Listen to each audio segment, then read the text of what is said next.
Now, when I was a kid, the thing I always wanted to do was to cross my hands. And that always looked so cool and so difficult. And I always thought, when I can do that, I'm a virtuoso. And this is one of those variations where it is definitely very virtuosic. But it shouldn't sound virtuosic. It has to just sound like the easiest thing in the world. I mean, one hand is playing offbeat, and then the other hand is crossing back and forth multiple times in this. Something which could sound very obvious is just to always think ahead and to know exactly what position your hand has to be in when you're crossing over. I tend to start on a pinky, which is a little bit difficult because this is a very big jump. So if you're going to a thumb, it might actually be easier for you. The reason I do the pinky though is because I want this phrase to really be one. And sometimes I feel if I have the thumb here, then it's not as smooth, the transition. So it's something you can experiment with and see which fingering is most comfortable for you. But it always makes sense that this is one. The minute you play the first note of this, you're already thinking of the next. So if you do, it's one movement, it's one arch. And I always think of this as an arch. It's one movement. So sometimes maybe you could just practice. The movement should never be overly fast. It has to be relaxed, and actually if it's too fast, the chances are that you're gonna miss.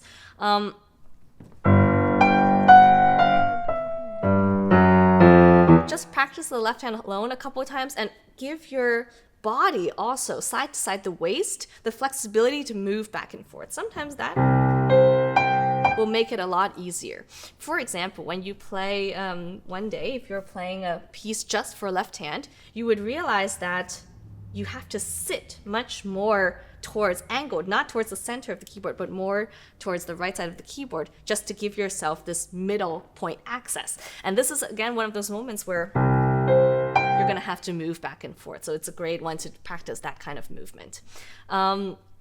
Overall, I would just say to practice left hand separately and to almost think of it as a little conversation, even though it's being played by the same hand, to have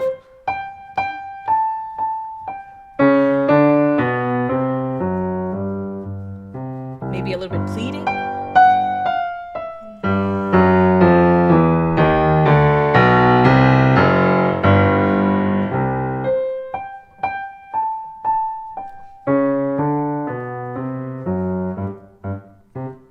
Lots of different things you can experiment with there. And now we are on variation 11, which in my opinion is the heart of the piece, even though we're more towards the end. This is in Adagio, so it's a completely different atmosphere. Again, Mozart is really showing us the full breadth of his compositional prowess. And again, this is not an early work. This is a relatively late work where he has already written so many great masterpieces. So this is just one of them. Never think of this as just being a children's piece.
So here we have a beautiful little oasis in this island, and this little variation could even stand on its own as a little encore piece. I've heard some pianists, after a big strenuous program, they just play this beautiful little melody. And I think the audience, they might even think like, oh, that sounds somewhat familiar. Not because they know it, but rather because they can hear little hints of the Twinkle Twinkle melody in it. It's a lovely work, really. A few things in this. I think the most interesting articulation thing to practice would be these two-note slurs. And this is something it's quite difficult in order to master it, and I've never been a big fan. Some pianists, they really make an emphasis on the first note to make it sound like to show the emphasis on the first rather than the second. I always think of this as rather always being one melody with equal cantabile sound in all the notes, just to have this little breath after the second.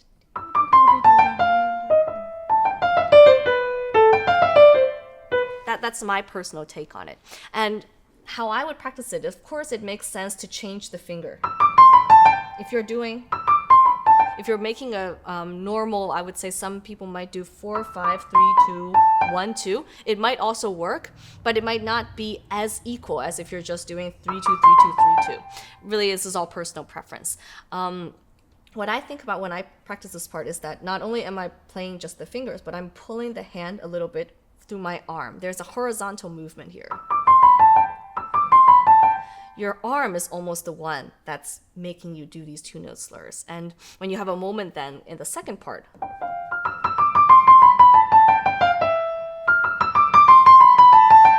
you could almost feel your arm pulling the hand back. And this is something to just experiment with. Take a lot of freedom in this. There's a lot of almost operatic aria style singing here.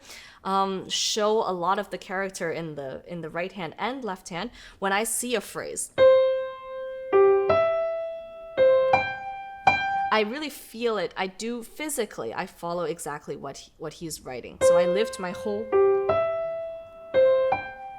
and start anew on each roundabout. As you can see, I have a very flexible wrist.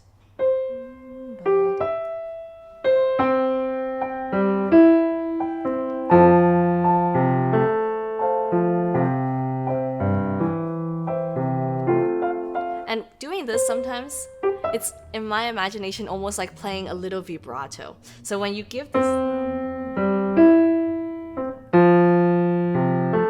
it doesn't work all the time, but particularly in a time where it's very slow and you have the time and space to do a little extra arm movement, it might, if you imagine the sound like that, it will come out like a little vibrato.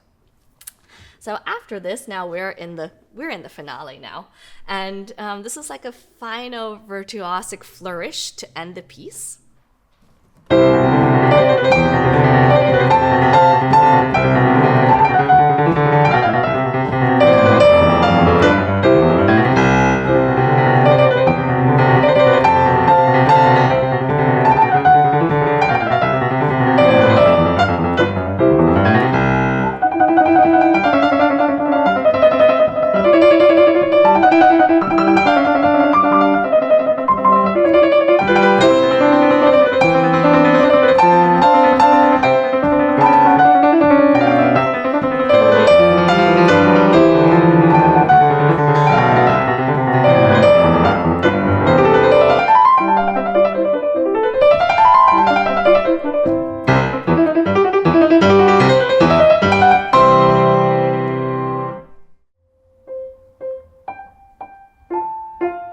We have such a simple, also like a little canon here, because